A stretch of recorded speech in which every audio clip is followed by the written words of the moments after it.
नमस्कार दोस्तों, दी सार्विल एकेडमी प्रतापगढ़ के यूट्यूब चैनल पर आपका हार्दिक स्वागत है। आज हम बात करेंगे एक महत्वपूर्ण बयान की जो प्रधानमंत्री नरेंद्र मोदी जी ने दक्षिण कोरिया के राष्ट्रपति ली जॉय म्यूंग को संबोधित करते हुए दिया। उन्होंने कहा, वैश्विक चुनौतियों के समाधान के लिए ग्लोबल इंस्टीट्यूशंस में सुधार आवश्यक हैं। क्यों चर्चा में यह बयान? यह बयान तब आया जब दक्षिण कोरिया के राष्ट्रपति भारत की आधिकारिक यात्रा पर आए।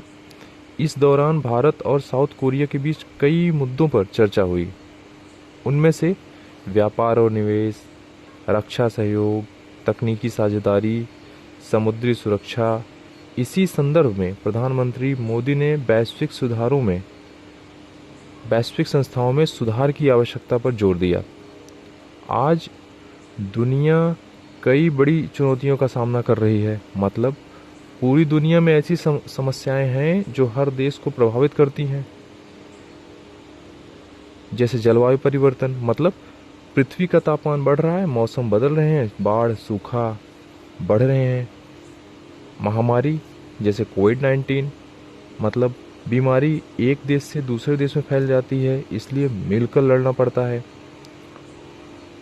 उदाहरण के तौर पर कोविड-19। आर्थिक संकट, मतलब जब वैश्विक व्यापार घटता है या महंगाई बढ़ती है तो कई देशों की अर्थव्यवस्था प्रभावित होती है।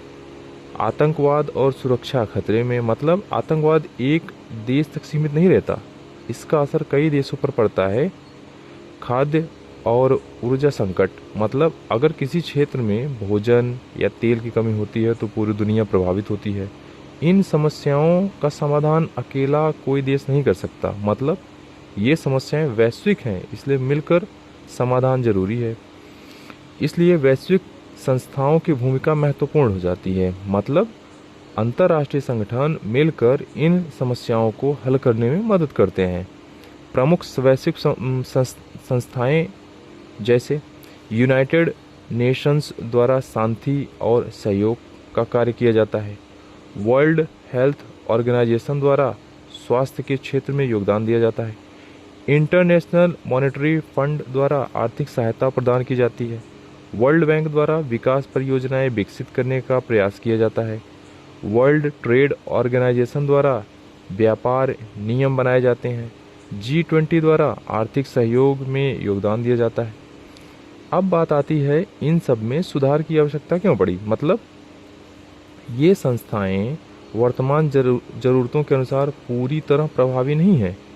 प्रतिनिधित्व अब क्यों प्रभावित नहीं है?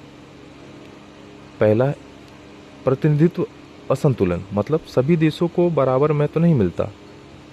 दूसरी बात होती है निर्णय प्रक्रिया धीमी, मतलब संकट के समय जल्दी फैसले नहीं हो पाते। अगली बात आती है कि नई चुनौतियों के लिए पुराने ढांचे, मतलब AI, साइबर सुरक्षा जैसी नई समस्याओं के लिए तैयारी कम है। अगली बात आती है कि वित्तीय संसाधनों की कमी, मतलब गरीब देशों को पर्याप्त आर्थिक मदद नहीं मिल पाती। अब बात ये आती है कि सुधार कैसे हो इन सब में। पहली बात होगी संस्थाओं को मजबूत करने के तरीके। अधिक प्रतिनिधित्व, तेज निर्णय, नई तकनीक पर ध्यान, अधिक सहयोग आदि तमाम बातें कारगर साबित हो सकते हैं। तो निष्कर्ष रूप में यह कहा जा सकता है कि वैश्विक समस्याएं मिलकर ही हल होंगी, इसलिए संस्थाओं में सुधार जरूरी है। अगर वीडियो पसंद आए तो लाइक करें और चैनल को सब्सक्राइब करें। धन्यवाद।